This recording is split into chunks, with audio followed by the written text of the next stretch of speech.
Sasa watu wengi wanapiga kelele hapa na pale, Raila ameenda kwa Ruto, ametuacha.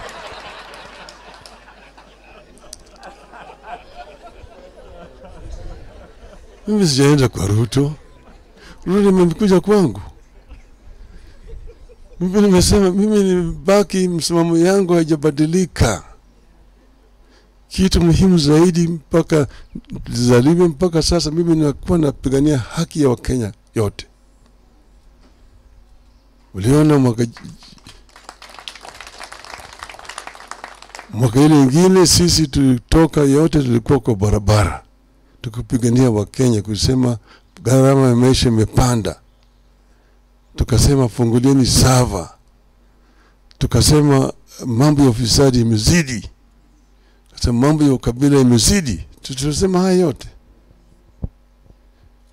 mpaka baadaye tukaunda jopo kazi kinaitwa NADCO, wakaandika ripoti.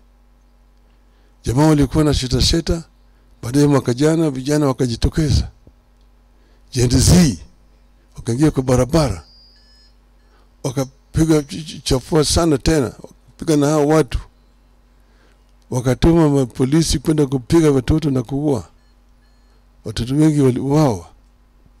Hayo yote yakawa pale, wakaleta watu jeshi, wakatetemeka.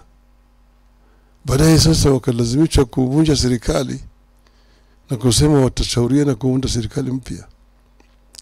Lakini sisi tumesema maneno ambayo ziko swala nyeti zimebaki pale pale mpaka litatuliwe. Lakini haviwezi kutatuliwa kama watu hawajakuja pamoja kuongea, kuangalia vile mambo yatakuwa.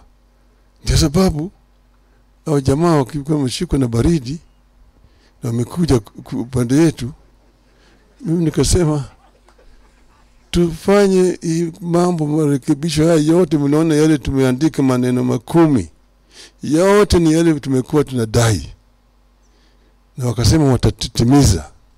Sasa tumesema tunapatia hao fursa ya kufanya hayo ili yarekebishwe. Uchaguzi itakuja mwaka 2027, hapo wananchi wataamua wenyewe. Lakini kutoka hapa mpaka pale hatutaki wananchi wetu wazidi kuumia. Mambo matibabu iko na shida, hii mambo ya SHA haifanyi kazi mpaka irekebishwe. Si ndio irekebishwe, sivyo? Hii mambo ya ushuru ambayo wananchi wanatozwa ni juu sana, hata hii ya nyumba hizi mpaka irekebishwe, sio? Hawezi kurekebisha kama unakaa kando, mpaka uingie tale uambie fanya hii na hii na hii, na weka watu yako hapa na hapa wafanye. Ikifika pale, nyinyi mnajua yale ambayo yalifanyika mwaka ile nyingine, si mnajua yale yalifanyika? Si mliona wakati ile mambo ilikuwa ndio marama kule, si mnajua yale yalifanyika?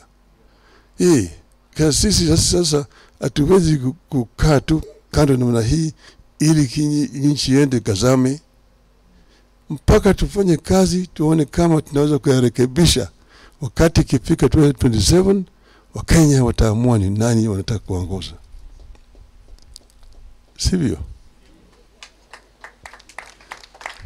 Mimi nilikuwa nasema natakwenda kwa AU, nikasema nikichaguliwa kule sawa sawa, tuchaguliwa bilibili ni sawa sawa, maana tuko na nyumbani. Sababu amerudi nyumbani, simerudi nyumbani, si ndio? Sasa nataka ni hami niende Bondo, nikae Bondo. Baba endelea siendelee? Endelea siendelee? Baba endelee? Si ndio? Mimi nataka tumazuri kwa Wakenya wote.